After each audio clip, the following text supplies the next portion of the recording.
Hey, good evening, guys. What's up? Next time anybody sees us out on the street or For a living? we deserve an ass whooping because What do we do? when we were talking about the first Elf album, and this is one of two things I'm going to speak about, but first off, when we were talking about the first Elf album, especially right after we played Nevermore, we did not bring up the fact that the man himself, Dio, was playing bass. We just didn't say anything about. We talked about Craig Gruber, who was on the next two albums, but Ronnie was the bass player on the first album. he actually is a musician. The second thing I want to bring up about the last podcast is we recorded it on November 1st, which everybody knows is the day after Halloween. On Halloween, we lost Greg Hildebrandt, who did the cover for Mob Rules.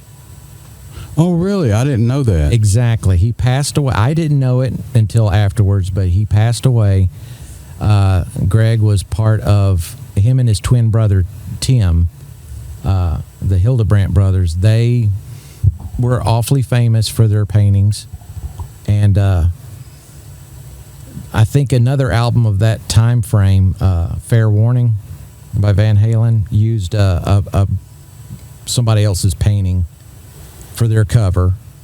And Greg and his brother Tim were working for the Catholic Church, and they were doing films about world hunger and stuff. And he became very disillusioned with the church after that project. Wow, what a shocker. And he did a series of paintings based on dreams he was having. And the very first painting was called Dream 1, The Crucifiers. And it was what we know as the cover of Mob Rules. Oh, okay. Wow, cool. And the only thing that he was asked to add by the band was, of course, the name of the band and the title of the album and the little canvas that's stretched out. They wanted the devil head image, smeared in blood. Oh, right. This here? Yeah. And Tim and Greg Hildebrandt's artwork. I mean, they did a real famous. They did a few famous Lord of the Rings calendars, and their illustrations of the Lord of the Rings characters are amazing. So back to our regularly scheduled program. Tonight, Friday night again, November 8th.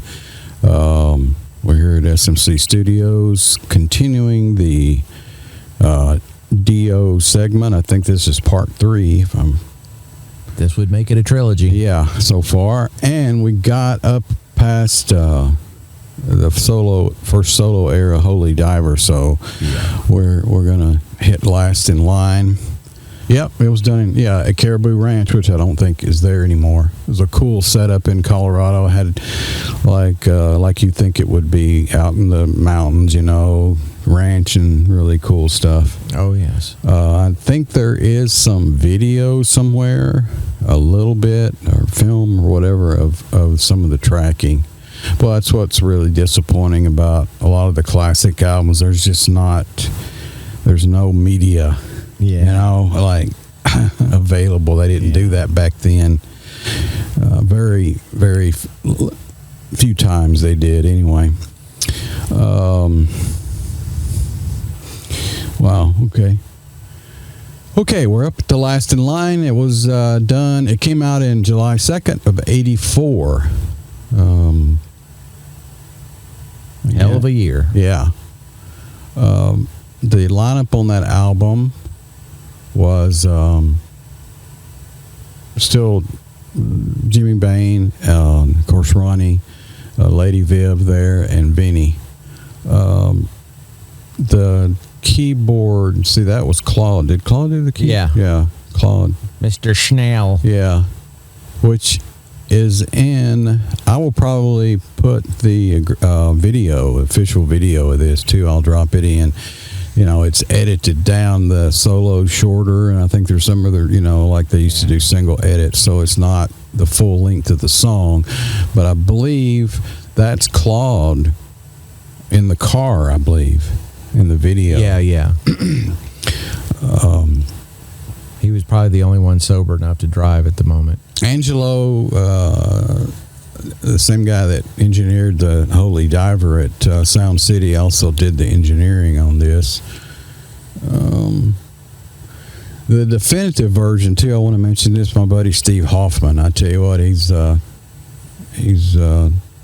audio guru extraordinaire, and he remastered this album in 2012 for audio fidelity. Did one of those 24K gold releases you remember they used to do.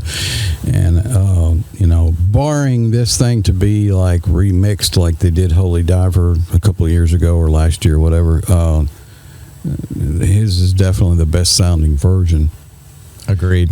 Okay, I think both of us list, of course, the title track. So, as you guys noticed, too, I've moved the camera this time instead of the last. I had the camera in the other position, so I think it's going to take me a little bit of time to get used to this. So if I'm like talking off screen, I'm not being rude. I'm just not used to the camera right here. And if I get Italian on you and everything, block the camera here. I don't know. Okay, we're going to start off with Last in Line, and shut up and let Ronnie and the boys tell us all about it. Yeah.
That is such a good example of Ronnie summarizing all the, like at the end of the song.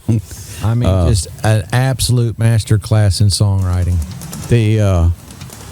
And that song has got every, what I call Vinny-isms. Oh, Lord. Every Vinny-ism in his career is in that song almost. That ride kick groove that he plays is the old Vinny shuffle, and all those tom fills that he does, the little kick floor tom thing, and I was trying to think of what else, what other Vinny-isms are in that, but it's just like, all right, you need to chill out, phone. And in the solo, when he throws that little extra few beats between the syncopation, that lazy kick that only he can do. That really, that's some of his. I don't know. It's just the only thing that was missing was the post-song kicks. Right. Because they did a fade. I would love to hear, like I said, this remix like they did Holy Diver to see how the song ended. Amen.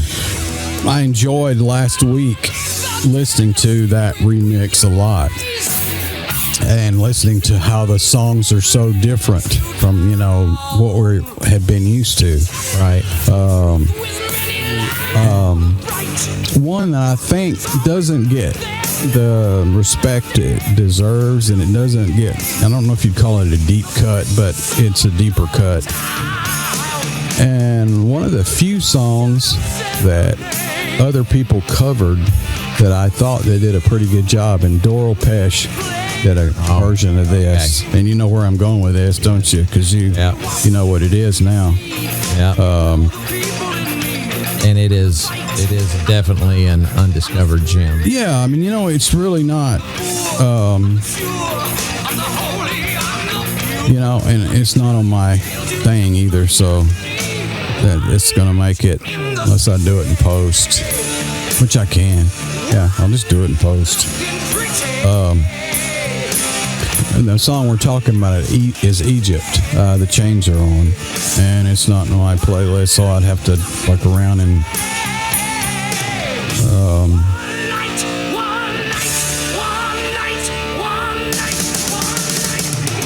because this playlist I specifically set up to do the podcast for, and I did, there's quite a few songs I just didn't do. Ooh, there's suggestions.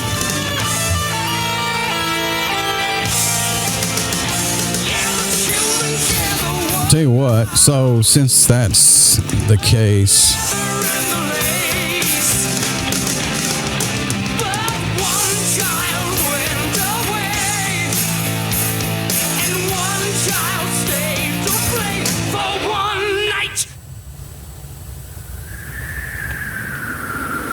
again, that's Dio blowing into the mic. His jug skills are just off the chart. Wow.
trains were on. You know, I was reading here.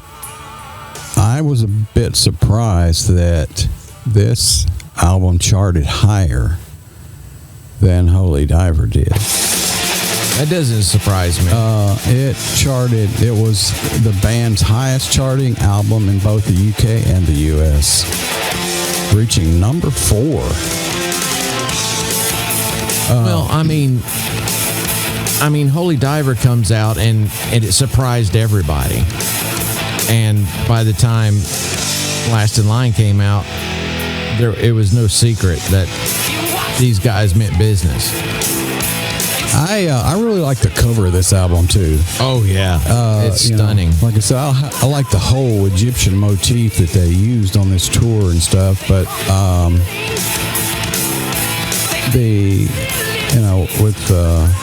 with Murray. Yeah, Murray. So I don't know. I like the painting, or I like how it's lit. Yeah, it's just a really cool looking album cover. I like. He had some good album covers. Agreed. Also, let's see. I read something here. Or was I getting ahead of myself?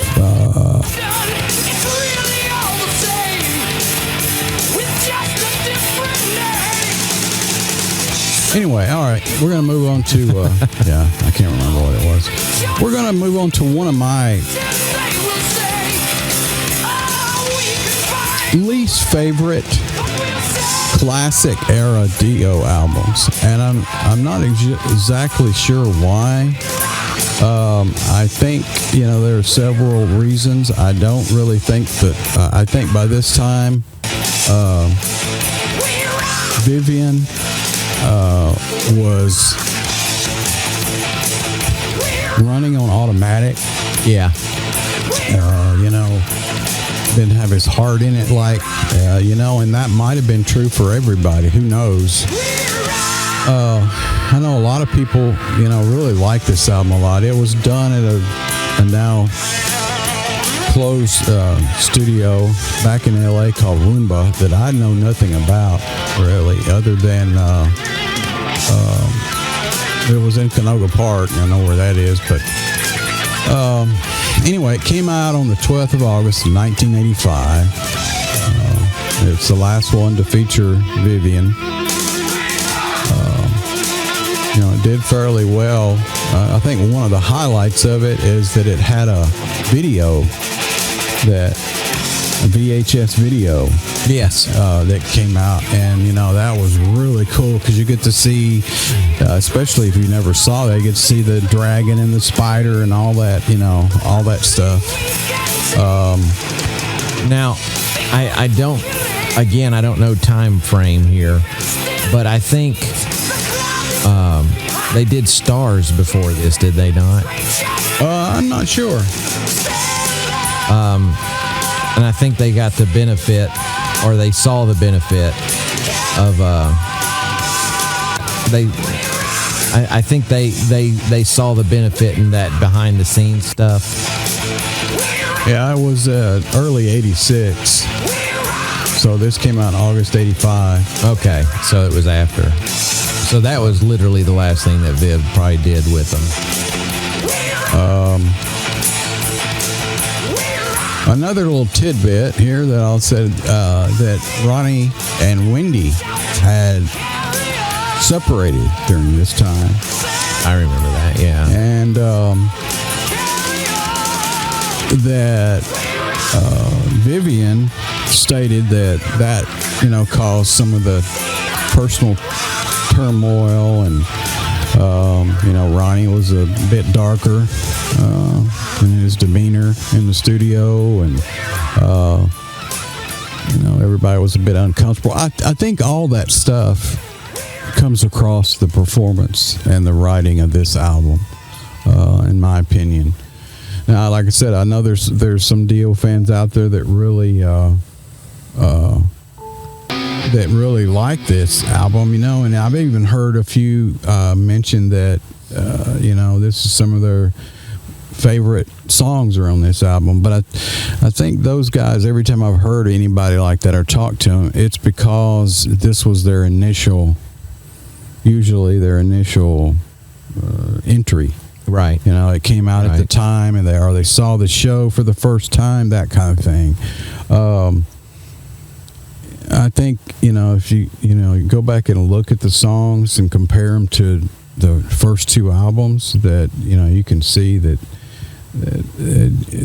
they just weren't there. Don't you agree? I mean, I totally agree. Some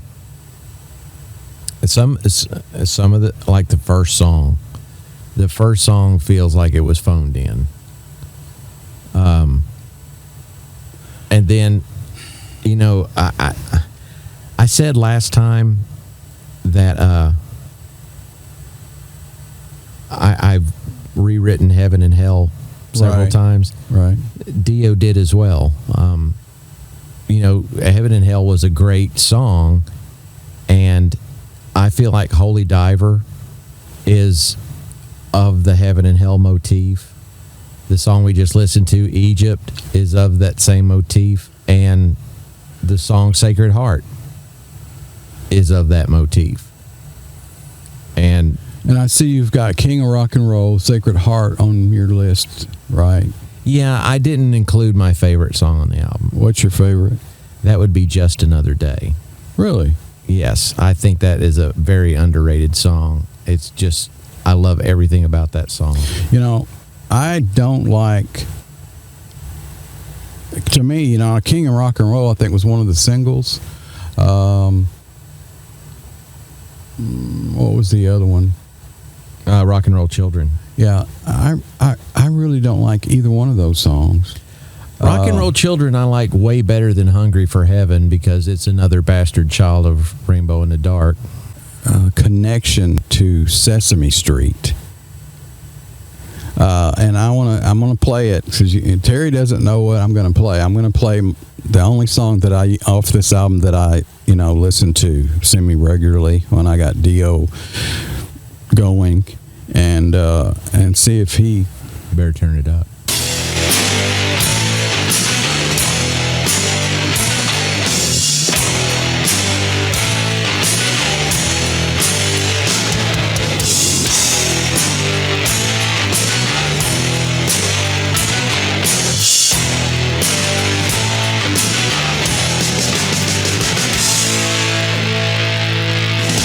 Tonight we run.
that riff too. That riff. Oh, that is so badass.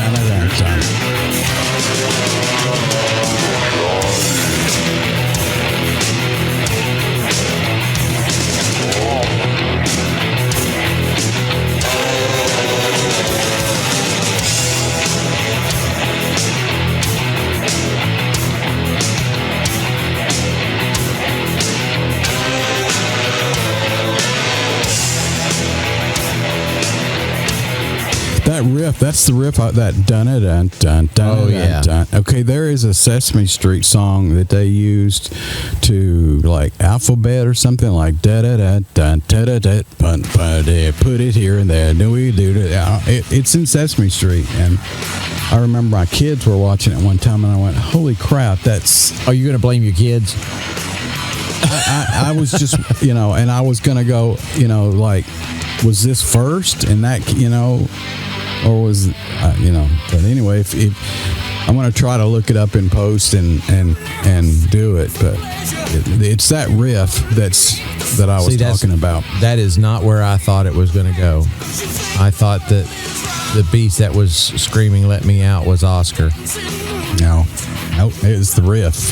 Somebody was sitting on the lid, and I think it was somebody like I believe it was one of my wives. I believe it was Carrie, my fourth wife, the one that had Ronnie Jr. that Ronnie called him. That she's the one that she was listening to it. She goes, "Hey, that's a Sesame Street song." What are you talking about? And then I like, so we'll have to look that one up. Yes.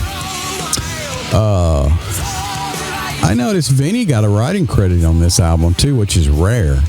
He got a writing credit on King of Rock and Roll. And Fallen Angel and Shoot Shoot. Oh, yes, he did, didn't he? I don't know what's going on with that. And the title track. Yeah, it's weird because they spelled it out here. That's why I noticed it. And see, like, it just went a piece, apathy, whatever. Depends on him. Well, I think it's because he actually started the song.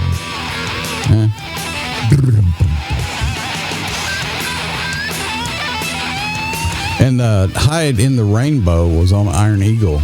Yes.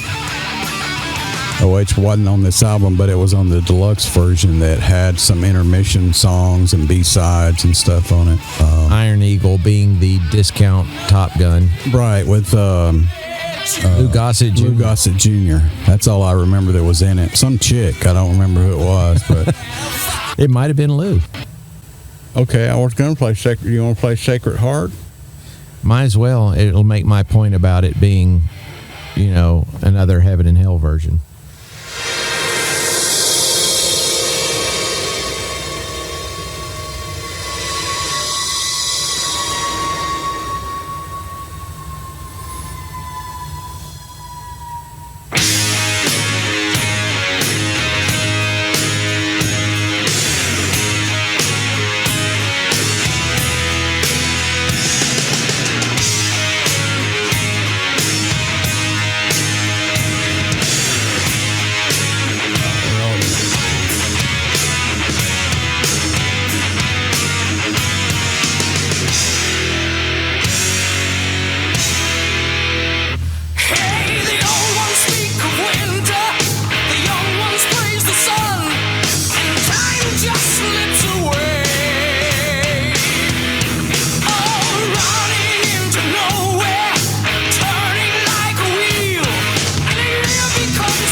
Okay. There's an album that came out June of '86, which was almost a year later, called Intermission. We're not going to really touch on that. Actually, that was an EP. Well, okay. It was. I'm not for sure. I seem to remember in the back of my head thinking that because they wanted a live album, right? And I'm not sure if it was a record company or he had a contractual agreement or whatever.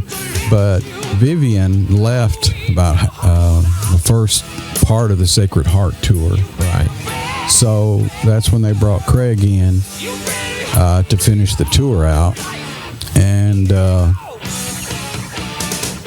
Ronnie wanted to, have some kind of something on there, to represent the current new lineup. So they recorded a studio track called "Time to Burn." I remember I loved that song when it came out, but I don't think it aged well. According to Wiki, also, something I don't remember reading or anything, that Craig overdubbed rhythm guitar on the live tracks. That's going to make me go back and listen to it, to hear the rhythm guitar on there. When this EP came out, I thought it was a bootleg at first, until I, looked at the cover and realized that this was an official release. Right. And I was like, and it's 34 minutes long. I mean, that's some that's still longer than some of mine. That's back in the day, that's respectable. Now it would be considered an EP. But anyway, so that's all we're going to touch on this evening on Intermission. Next up is one of my favorite Dio albums, and I'll still call it, can't really call it classic era, I guess, because it doesn't have the original lineup. Like I said, Vivian left during the Sacred Heart tour, and so Craig Goldie from Jafria and Rough Cut, which I think Claude played in Rough Cut, so that's how, I didn't realize that. Yeah. That's I'm assuming that's how that sort of came about. And I know Craig had played on some demos too.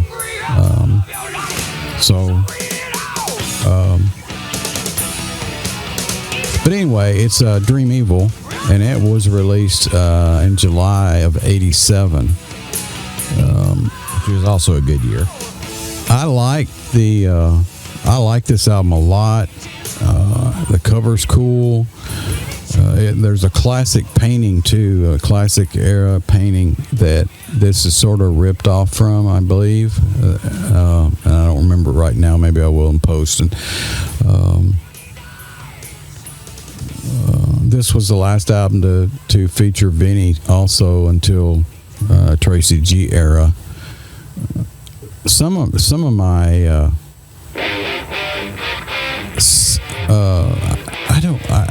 I almost hesitate to say some of my favorite Dio solo songs are on here, but I really think they are. I mean, with the exception of the Holy Diver album, which is just sort of, from another planet, I guess, maybe. Yeah. And there's a cool little story on this one, too. They made some cool videos. I think it was Could Have Been a Dreamer. It was All the Fools Sailed Away, wasn't it? Where they're on the coast and all the women out there and stuff.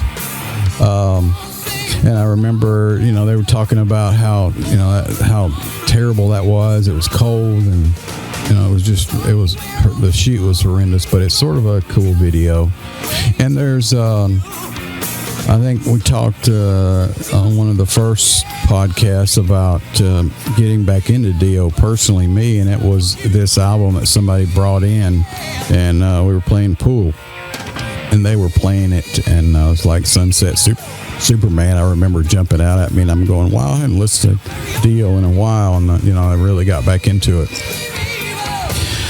Also, my oldest daughter, which is, gosh, I don't know how old she is now, to be honest. I should, but she was born in like 84.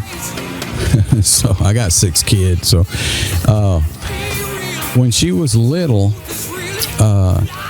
she liked to listen to music, and again, the Walkman, back then with the little cassette thing.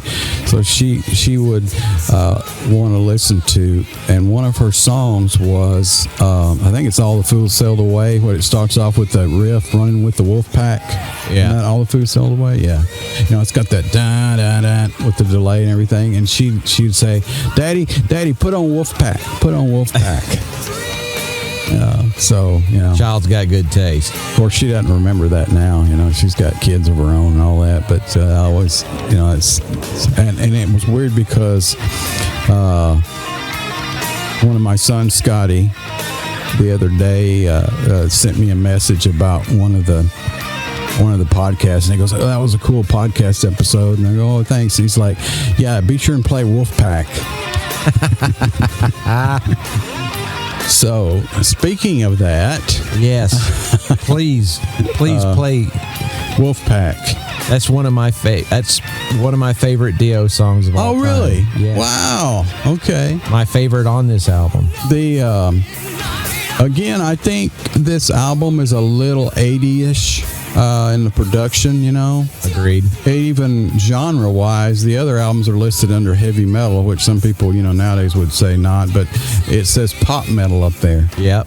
It is a little poppy. Now, the songs aren't really that way because they were performed later, brought back during Magica time, and with Craig back in the band playing them, Jimmy too, I think, at some time, and they sounded amazing, without the 80s production. Yeah. And I was like, wow, it'd be cool to have those songs like that. They're not bad. And I did mention it to Ronnie. I think I mentioned that one of the podcasts, that I was hoping he'd bring them back, and, that I really like the songs. And, he explained about some of the things that were going on at the time, sort of tainted his perception of them. But he did bring them back, and everybody loved it, including him and the rest of the band. So, and I did mention it to him about the production, and he's like, well, I guess it was my fault because I was a producer on it. But I think that was just a lot of albums at that time, Right. Combination of equipment and whatever. This was done at the Village Recorder in L.A. All right, well, all that bullshit aside, we're gonna play Wolfpack. Is that Wolfpack? That's it. Oh, man.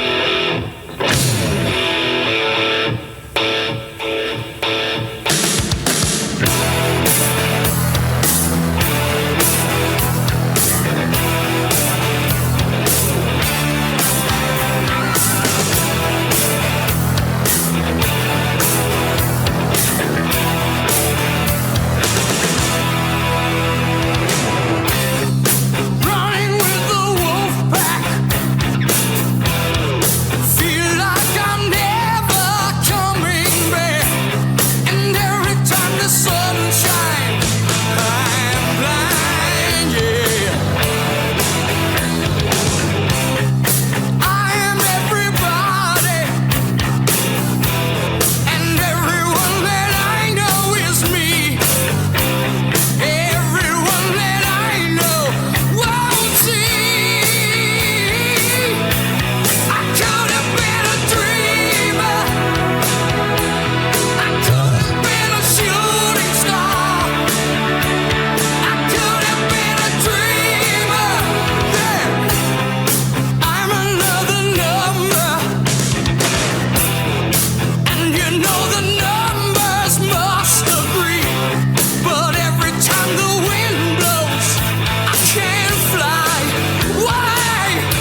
This song was one of the two singles. The other one was All the Fools Sailed Away. Which is the superior song. See, I like this song better. But I think it's the guitar work mainly in it. I like the guitar work in this song a lot better. The chorus is a little draggy. Well, it's a little poppy too. And it sounds like Nick Rhodes from Duran Duran snuck in to play the choruses. I think it would fix it. If they'd have pulled the. Wow, what are we gonna do about this? I hate having to overdub all the music. Is it fortuitous that I asked? Yes. Before we started, and I was asking if you put stuff in afterwards. Yeah, it's just going to add to my post-production time, which I'm trying to weed down. Man, wow, it's just showing out now. Yeah, I mean, it's not my internet, I know that. So, anyway, let's see, what was I saying? Sort of lost control. Oh yeah, if it's got remixed, pulling the keys out of the chorus way back, and having the guitars up there would have probably fixed the chorus problem. And I think you will agree with me too that the production on this album, it really affected Vinny. His sound is so un-Vinny. Yeah, it's definitely not. It's not up where it should be. That's all there is to it. Yeah, I mean, he sounds tinny, and that's just. I mean, it's indicative of the time, but still. Yeah, it's not in your face. It's not the cool drum sound that we've been listening to. Agreed. Unfortunately. So you'll hear this one.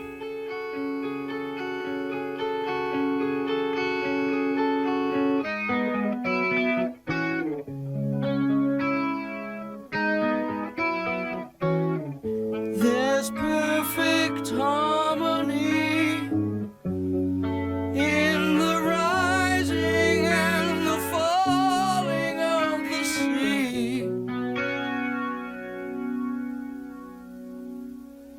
And as we sail along, I never fail to be astounded by the things we'll do for promises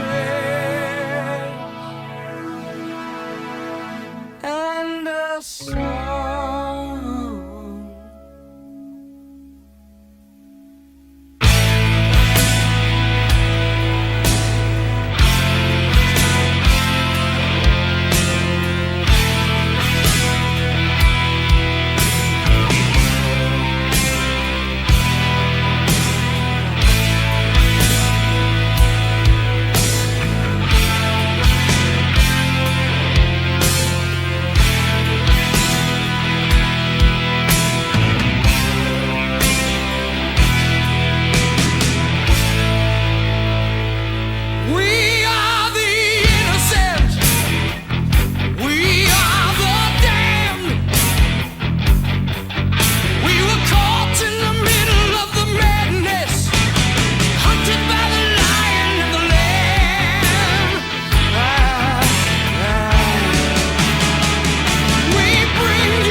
that intro too.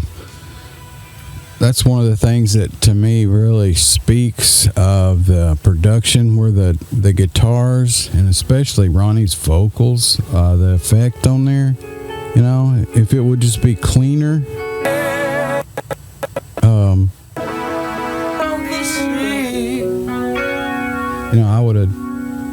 I would have cleaned that up. But anyway, that's just a taste thing. Yeah. Okay. I think,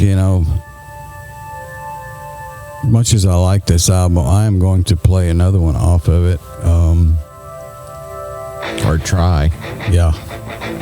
This is very disappointing tonight, the way this is working.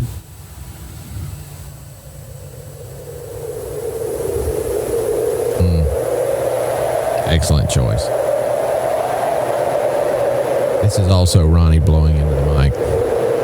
Ooh.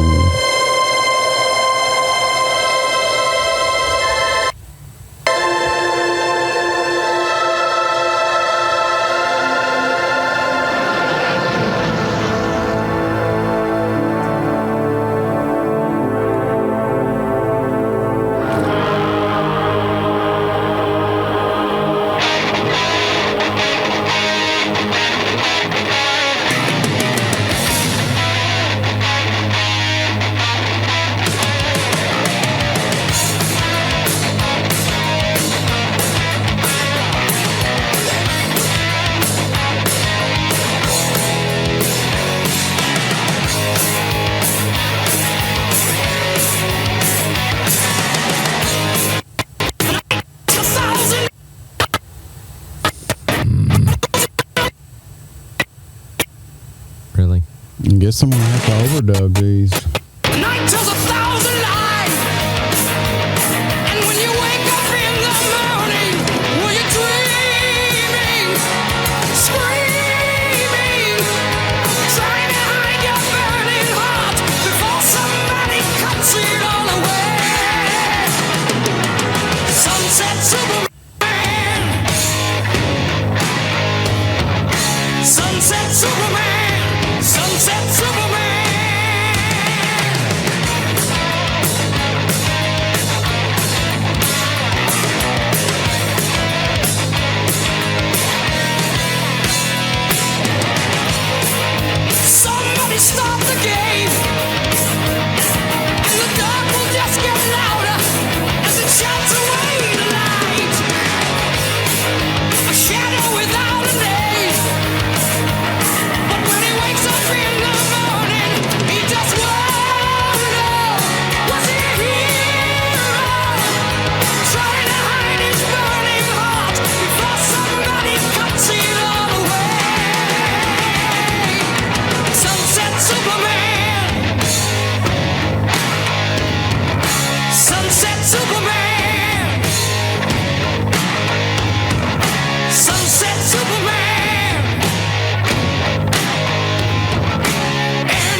always liked that song. I don't know. It was a great song live. Yep. Craig's just, man, he's just otherworldly, I think, in that song. His solos are just killing it. Well, after this album, there was a sort of a 3-year break. Yep. That we had to. I remember at the time going, "Wow, are we gonna get another Dio album ever?"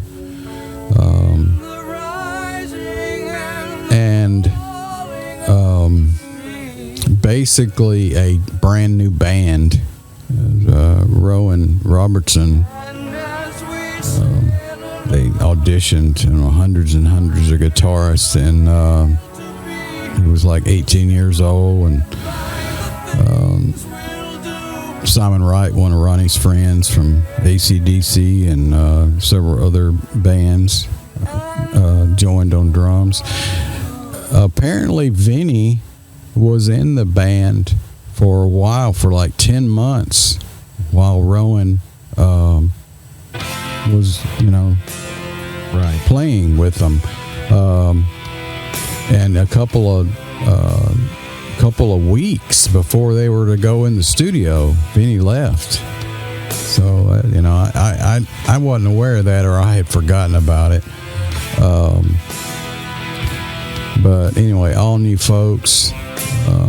It was done. This album was done in Reno, Nevada, at Granny's house, and I'm not sure if that studio is still there either.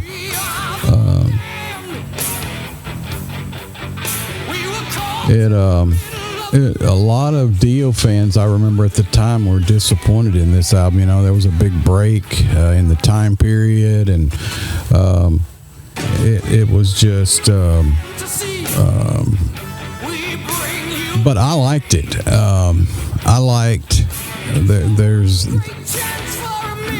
Again, there's a lot of plotting songs on this album. Yeah. And me and plotting songs, I really like.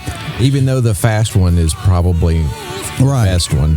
There were a couple of singles, a couple of videos done off of it. I think Wow One was the fast one, and that was the one with the skateboard kid, the video. I was not a fan of Hey Angel. According to Rowan, too, there were 2 more songs that they wrote, and they even demoed for this album, but Wendy wanted them not on the album. She poo-pooed it. Yeah, that's about what I was going to say, and I held back. The song's called Hell Wouldn't Take Her and The River Between Us. Hell Wouldn't Take Her sounds familiar. I'm not sure if I have heard the demo on that or what. It might be cool to look that up. If I can find it, I might just stick it in here, because I think we're going to end tonight with this album. We've gotten trying to keep the time down a little bit here, and I'm probably going to have to do some more posts on this one than I wanted to. 2 of my favorite songs on this album are 2 songs that I usually really never get tired of hearing, and again, they're Evil on Queen Street and Lock Up. I'll say 3: Between Two Hearts, Lock Up the Wolves, and Even on Queen Street. Those are like again, plotting tunes. So yeah. I also noticed that Vinny got a writing credit on Born on the Sun, which I wasn't aware of until I just saw it there on the screen.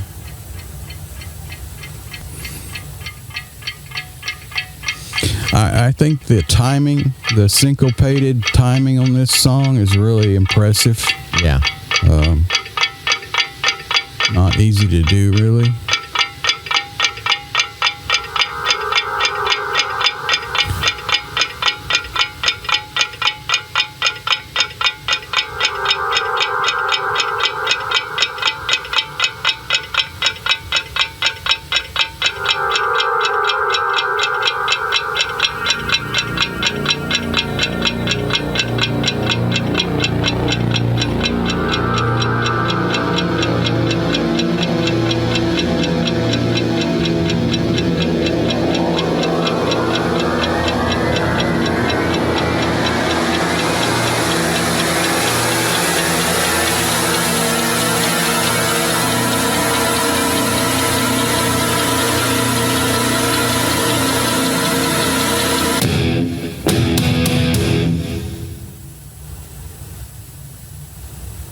You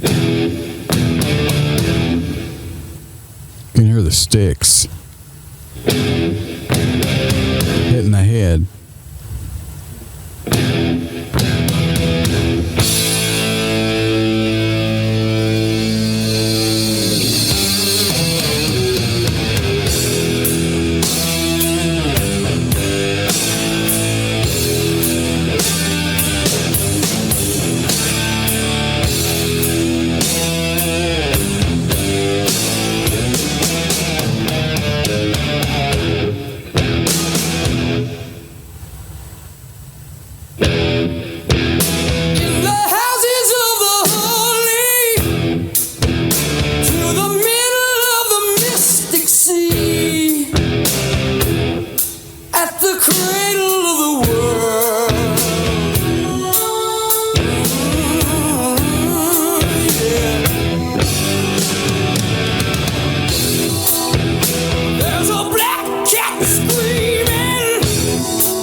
That, you notice the kick is syncopated with the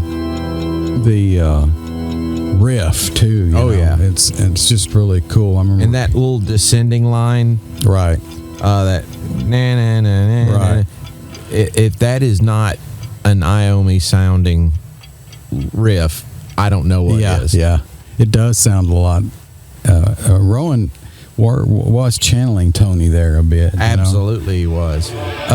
Also, I noticed the guy that co-produced and tracked this album and also helped mix it was Tony Platt. Tony Platt was Mutt Lange's engineer. Yes. On some famous albums like Highway to Hell and Back in Black, and he started working in Trident there in the UK early on, so he got to work with a lot of bands of that era. And from the UK, he also got to work on some one of your favorite bands, Cheap stuff. Trick. Yeah. All righty. I the song that just started playing here, we're going to listen to it because I like this song.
Together we're strong. You always believe what I say. Hey, but now the heat of the flame starts me to remember.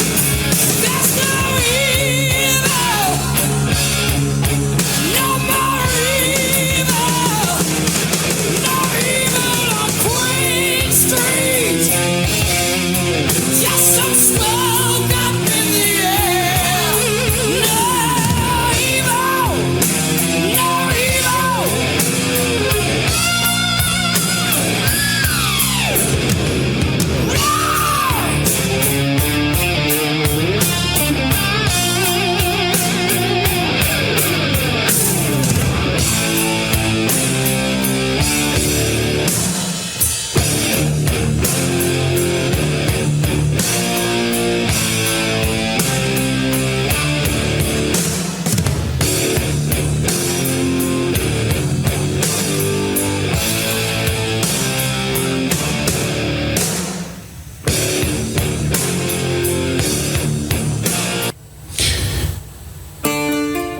All right, I think we're going to wrap it up for the night.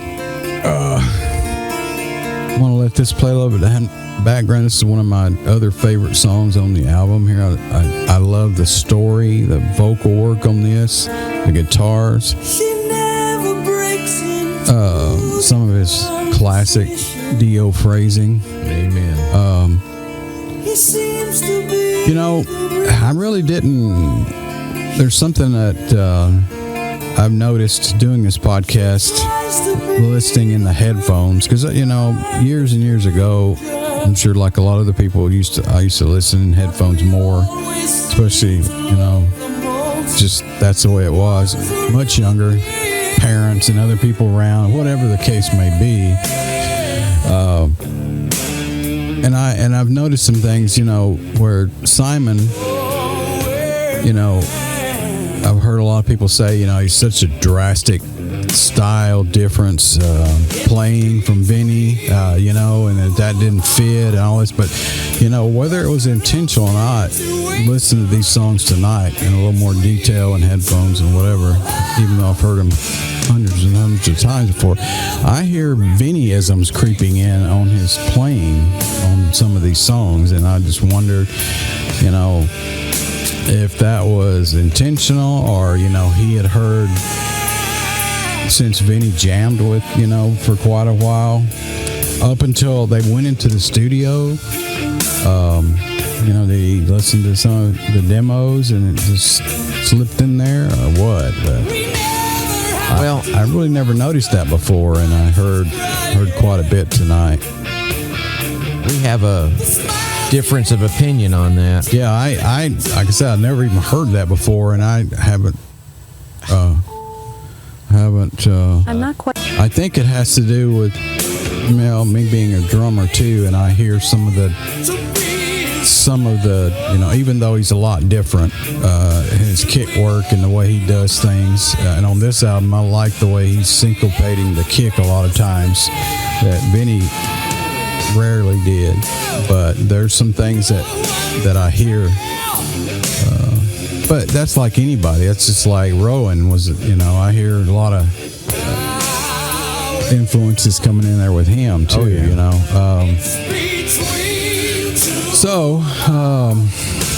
I'm not sure if there was anything else I was going to bring up tonight.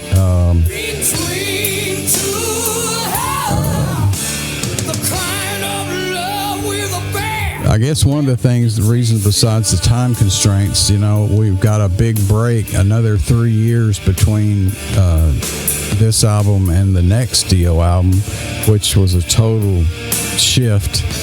You know, that was also because of Dehumanizer. Right, there was a Sabbath break in there.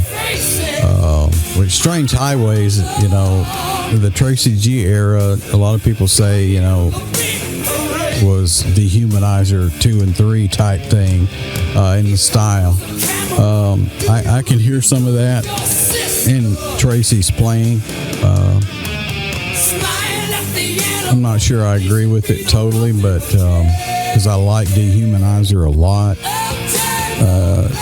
Strange Highways, not so much. We've talked a little bit about this before. I think, there's probably several reasons. One is maybe the dramatic shift in style in Ronnie, the whole... Right. It was way more edgy and aggressive, I guess, and the subject matters, and it was just a lot different. And it's a lot of people I remember at the time seeing, because I saw quite a few shows during Tracy G era, and as I mentioned before, worked with Tracy and got to know him. He's a great guy and he's super talented. And I think he did a great job on the Dio albums. My only problem, and I remember at the time listening, is I did not, and I wasn't the only one. I would look around and hear comments from the crowd and hear it online or whatever, but the way he played the classic Dio tracks, I just didn't care for it. It left you wanting. His style was great for the original stuff that he wrote, but or co-wrote or whatever with Ronnie, but I just didn't like it. So, but super talented guy, great dude. I think very underrated in his talent. He's just super talented. Agreed. So anyway, I think I'll let this play out. I only got just a little bit of it here, and we'll say good evening. Hopefully I'll get this out early next week in the Inner Dweebs. Kind of love with a reputation.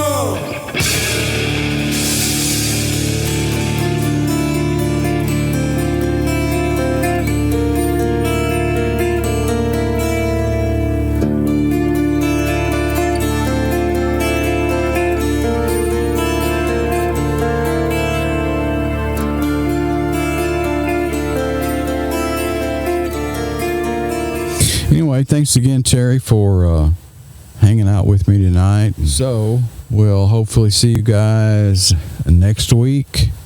And as always, you should put on A happy face. You should put on some Dio and just listen. Amen. And listen some more.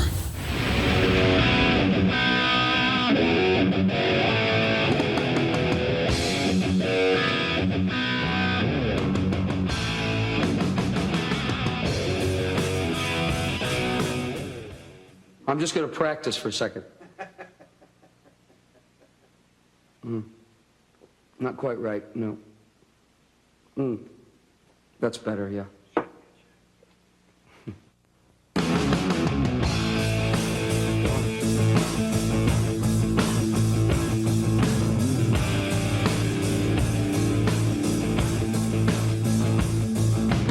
How do you feel right now? Let me take it back a bit. How does it feel to Back more. be alone? How do you feel? A bit washed out in reverb. Tell me, hey, hey angel, what's your situation? Hey angel,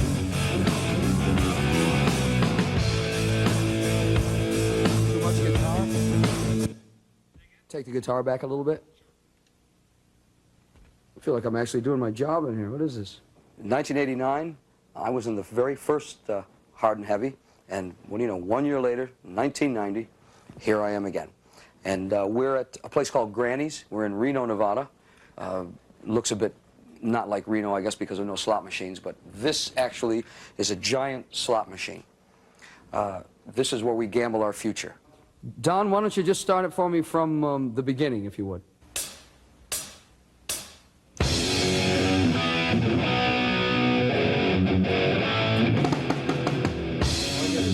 vocal when it starts if possible.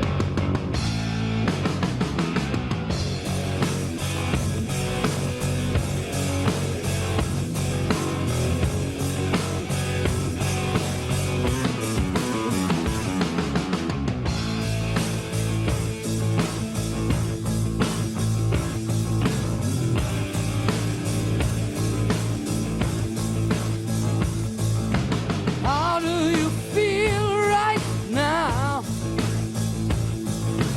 How does it feel to be alone? How do you feel right now? Tell me. Hey, angel, what's your situation? Hey, angel. We've been in the studio here for just about 4 weeks. We plan on being here for 6 weeks. We'll be finishing in about a week and a half. Then taking this product to England to mix it. For those of you who don't know what mixing is, we put all the pieces together when we mix it. We make it sound even better than it started out with. Where would you be right now? Waiting to chase your next tomorrow.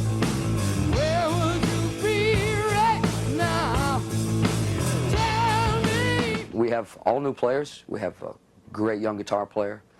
We have a drummer that we've used on this album that has been a friend of mine for a long, long time. Simon Wright. He's the drummer with AC/DC. Simon has really brought us back down to earth.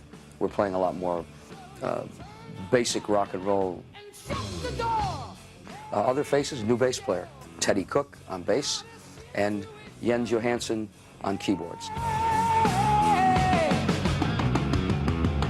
Rowan Robertson is our guitar player. Rowan joined us when he was 17 years old. He's now an old codger of 18, and it shows, I think. He's just a great player. He's the best I've ever worked with. Hey, angel, got a complication. Hey, angel, oh, angel, you are my angel. Oh. In changing all the people around, we found that the writing even got stronger. It became more pleasant to do it because there were new ideas coming from places that we've used. There were too many cobwebs before. Once you get stuck into doing it one way, you continue to do it for years and years and years. That's why the beauty of having these new people to do it with. We've written 12 songs for this LP.